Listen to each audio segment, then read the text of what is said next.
بسم اللہ الرحمن الرحیم۔ جناب صدر صاحب اور دیگر مقالہ نگار اور سامعین حضرات، گجرات میں اردو تعلیم کی صورتحال، مسائل اور تجویز کے عنوان سے ایک مقالہ میں نے ترتیب دیا ہے۔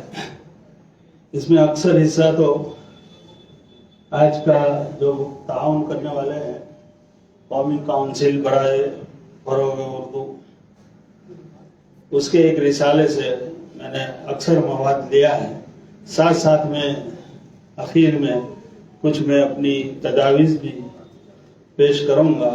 امید ہے کہ آپ اس پر غور فرما کر میری تجویز کو آگے بھیجنے کی کوشش کریں۔ انسانی معاشرہ اپنے مافی ضمیر کے اظہار کے لیے زبان کا ایک نظام تشکیل دیتا ہے اور اسی کے ذریعے اپنے جذبات اور کیفیات اور معمولات کا بیان کرتا ہے۔ گویا ایک انسانی معاشرے میں سب سے پہلے زبان کا وجود ہوتا ہے۔ یہاں زبان سے مراد وہ پہلی شکل ہے جسے بولی کہتے ہیں۔ آہستہ آہستہ زبان اپنے ارتقائی مراحل طے کرتی ہوئی ادب کی شکل میں ہمارے سامنے آتی ہے۔ گویا یہ ہم کہہ سکتے ہیں کہ بولی اور ادب کا ایک دوسرے سے لازمی رشتہ ہے۔ اس فقرے کے ساتھ میں کچھ جوڑنا چاہتا ہوں کہ ہمارے گجرات میں، ہمارے اسلامی معاشرے میں، محلوں میں جتنی مساجد ہیں، مکاتب ہیں، سب سے پہلے اپنی مائیں اپنے بچوں کو تعلیم کے لیے مسجد میں بھیجتی ہیں، اور وہاں جو بھی علماء حضرات ہیں، مکاتب کے معلمین حضرات ہیں، وہ سارے کے سارے قرآنی علوم کے ساتھ ساتھ اردو کی تعلیم بھی دیتے ہیں، تحریر بھی کراتے ہیں، سب کچھ کرتے ہیں۔ لیکن افسوس اس بات کا ہے کہ اس کا جو وقت ہوتا ہے وہ بہت مختصر ملتا ہے۔ لیکن ایک مزاج ہے ہمارے معاشرے میں، ہمارے گارڈین کا، کہ سب سے پہلے ان کو اسلامی تعلیم دینی ہو تو ان کو مسجد یا مکتب میں بھیجنا ہے۔ یہ ایک خوش آئند بات ہے۔ ہر معاشرے کی ایک اپنی زبان اور تہذیب ہوتی ہے۔ ادب ان دونوں کا مرکب اور مظہر ہے۔ چونکہ ادب انسان کے ذریعے تشکیل دیا جاتا ہے اور انسان ایک معاشرتی مخلوق ہے، اس طرح ادب ایک انسانی معاشرہ اور اس کی تہذیب کا آئینہ دار ہوتا ہے۔ جو بچے مکتب میں پڑھتے ہیں، واقعی میں ان کی زندگی میں ادب اور تہذیب دونوں آ جاتے ہیں۔ فن پارہ یعنی ادب صرف کسی ادیب یا شاعر کی داخلی کیفیات اور تجربات کا بیان نہیں ہوتا، بلکہ ساتھ ہی وہ اپنے عہد کے اجتماعی تجربات، نظام اقدار اور تصورات اور عام انسانی معتقدات کا بھی مظہر ہوتا ہے۔ کسی بھی زبان کا وجود انسان کی ضروریات زندگی کی تکمیل کے لیے عمل میں آتا ہے۔ علاوہ ازیں اگر زبان کو پاسبانوں کو ساتھ اور حکومت کی سرپرستی حاصل ہو جائے تو وہ مخالفین کی تمام تر کوششوں کے باوجود بھی نشو و نما پاتی ہے۔ لیکن افسوس ہے کہ ہماری حکومت اس میں تعاون نہیں کر پاتی ہے اور قوم کی تعمیر و ترقی میں اہم کردار ادا کرتی ہے۔ زمانے کے نئے تقاضے جتنے اردو کے لیے اہم ہیں، اتنے ہی دوسری زبانوں کے لیے بھی اہم ہیں۔ جہاں تک گجرات میں اردو زبان اور ادب کی موجودہ صورتحال کا تعلق ہے، وہ تشویشناک تو ہو سکتی ہے لیکن مایوس کن نہیں۔ عہد حاضر میں دنیا کے 100 سے زائد ممالک میں کسی نہ کسی مقام پر کوئی نہ کوئی اردو بولنے، لکھنے اور پڑھنے والا موجود ہے۔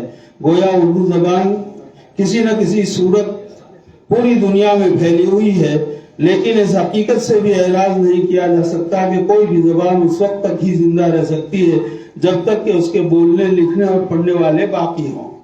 اس خیال کو ذہن میں رکھتے ہوئے صوبہ گجرات پر نظر ڈالی جائے تو کیا اردو زبان کی صورتحال بہتر معلوم ہوتی ہے؟ یقیناً جواب نفی میں ہوگا۔ زبانیں ہمیشہ اپنے بولنے والوں کے ذریعے بقا حاصل کرتی ہیں اور ترقی کے منازل طے کرتی ہیں۔ صوبہ گجرات کی مقامی بولی گجراتی ہے اور عالمی مقبولیت رکھنے والی انگریزی زبان حکومتوں اور سرکاری دفتروں وغیرہ میں مستعمل ہے۔ اب سوال یہ ہے کہ ایسے حالات اور معاشرے میں اردو زبان کس طرح اپنا وجود قائم رکھے اور ترقی بھی کرتی رہے۔ ان مسائل پر سنجیدگی سے غور کیا جائے تو ایسا نہیں ہے کہ ان کا حل ممکن نہیں ہے۔ اردو کی کتابوں پر نظر ڈالی جائے تو ان کی اشاعت میں ہر سال بتدریج اضافے ہو رہے ہیں، لیکن قارئین کی تعداد میں مسلسل کمی واقع ہو رہی ہے۔ مادہ پرستی سے لے کر ذرائع ابلاغ